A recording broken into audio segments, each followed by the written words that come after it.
Okay. Okay, good morning, nope, good afternoon, everybody. It's 10 minutes into the afternoon. And I want to thank our great ranking member of HISGAC, Senator Peters, and a great member of HISGAC and head of PSI, Senator Blumenthal, for joining me.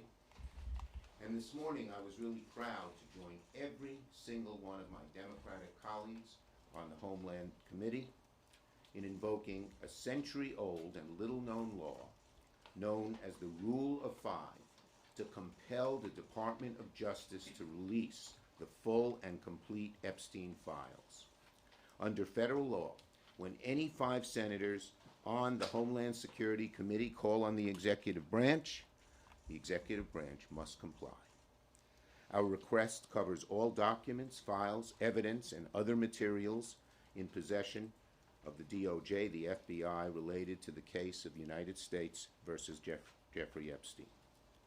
While protecting the victims' identities can and must be of top importance, the public has a right to know who enabled, knew of, or participated in one of the most heinous sex trafficking operations in history. Let me remind everyone of what's happened in recent months. Donald Trump campaigned on releasing the Epstein files. He broke that promise. In February, FBI Director Kash Patel promised during sworn testimony in his confirmation hearing he would, quote, make sure the American public knows the full weight of what happened. Well, that has yet to happen.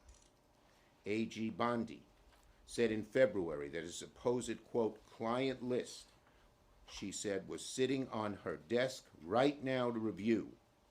And she said that's been a directive by President Trump. 5 months later, we have 0 answers, only more questions. What have we gotten since? Stonewall, evasion, lies. Trump was asked earlier this month if he had ever been informed whether or not he was mentioned in the Epstein files, and now we know he lied. He said no, but in fact he was told by the Attorney General in May that he was mentioned. And when the House had an opportunity to take votes on the Epstein files, Speaker Johnson skedaddled out of town, launching the Epstein recess. This is not complicated. After promising full transparency for years, every single time Trump, his administration, Republican leaders have had a chance to be transparent about the Epstein files, they've chosen to hide.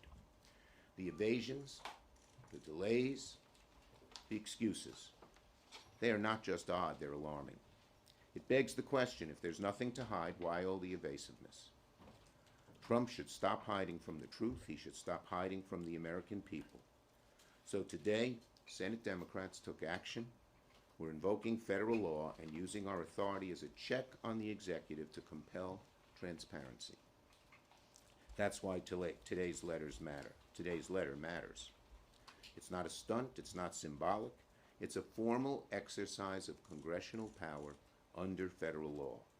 And we expect an answer from DOJ by August the 15th. That's what accountability looks like. This is what oversight looks like. And this is what keeping your promises to the American people look like. I urge my Republican colleagues in the Senate, if you believe in transparency, if you believe Congress has a role to play in checking the executive, join us. Join us in calling for more transparency on the Epstein files. Because once there's transparency, the truth emerges. Because once we get the truth, we can have accountability, we can move forward, not just on this, but on many issues affecting the American people, protecting health care, growing the middle class, defending democracy. But none of that is possible if the public loses faith that justice only applies to some, not all. Senator Peters has taken a great lead on this issue as ranking member of the Homeland Security Committee, and I'm proud to call on him to speak. Thank you, Chuck. Well, thank you, Chuck. You know, the American people want and deserve transparency from their elected officials.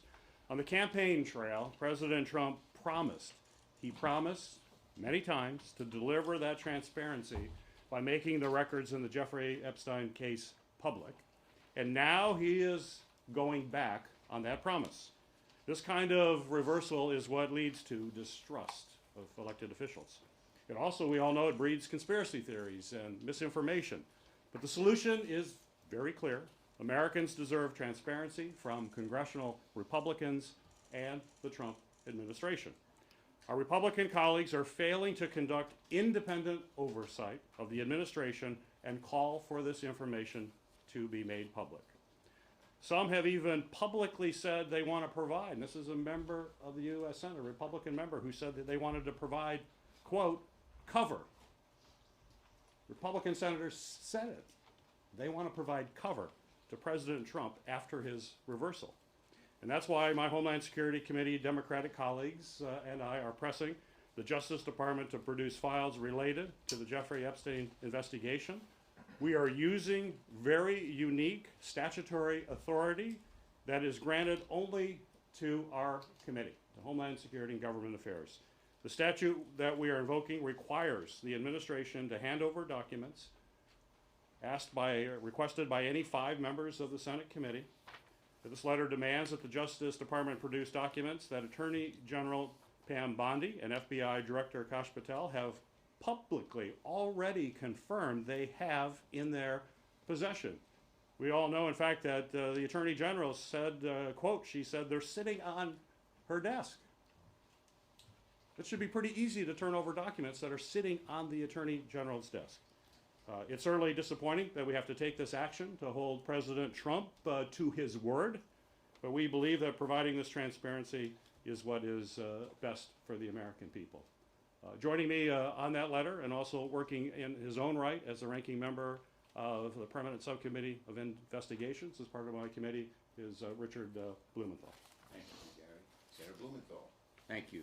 I want to thank, first of all, Senator Schumer for his leadership and Chairman Peters, Ranking Member Peters, for taking the lead here as well. This letter has the force of law. This letter invokes a statute that has been little used because it has been unnecessary in the past to enforce transparency. It's necessary now because this administration is stonewalling and stalling and concealing. And the American people are rightly asking, what do they have to hide? What's at stake here is not just the president's promises, although they are absolutely clear when he said, quote, President Trump says he will declassify the 9/11 files, JFK files, and Epstein files, end quote. That's President Trump. What's at stake here is more than the president's promises. It's the credibility of our justice system and the question whether there was proper criminal prosecution, whether it was complete and full, whether it was accurate, and what additional facts the American people are entitled to know. What's at stake is also the victims. This crime by Jeffrey Epstein and Ghislaine Maxwell was not a victimless crime. It was not just about money laundering. It was not just about lying to the government.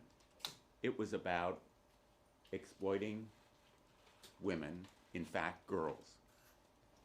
Girls who were mercilessly and repeatedly subject to abuse and trafficking. And that is why the American people have a right to know who else was involved, whether the system really was rigged in favor of the rich and powerful, which is what the suspicion has been on the part of a lot of the president's supporters and why they so enthusiastically greeted his promises of full disclosure. He's broken those promises. We're going to enforce the law to make him fulfill his commitments to be transparent and full in disclosure. Thank you. Thank you, Richard. We'll take questions on this subject first. Yes. Would this law compel information that's under grand jury seal by the courts to be released to the committee? And are there other things that could be redacted, law enforcement Yeah, sensitive look. information. There can be redactions, and we're not going to break. Whoa, you okay?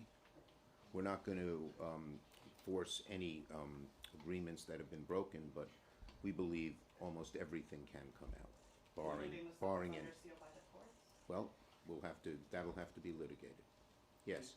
Would you accept the Justice Department limiting the reading of these files to leadership or members in a? I think they should be made public. I mean, certainly to the Congress and to the public. Public has a right to know. Including the interviews that were done recently with Maxwell in the last couple of days. All the notes that were taken, any recordings, should be made public as well. And, you know, the redactions that Senator Schumer mentioned are standard operating procedure in the Department of Justice. When it does a report based on an investigation, it's rare, but it's not unusual. Yeah. When the Justice Department says, hey, Go ahead, you both can go. Do you want to go at once? We'll answer. You go together, do you want to talk? Yeah, what? Go ahead, he goes first. If they don't respond to your request, is there any enforcement mechanism? Is there any way for you guys Well, to? our hope is that our Republican colleagues will join us in this. This is a law. This has been made. It should be bipartisan. And we're still, Gary, we're still talking to Republican colleagues about trying to join us, and that may help get this public. But if not, there's recourse in the courts. This is the law. so Yes. how can Democrats, as the minority, take this to the courts? Explain how that would work. We have talked to some of our lawyers, and this can be challenged in the courts.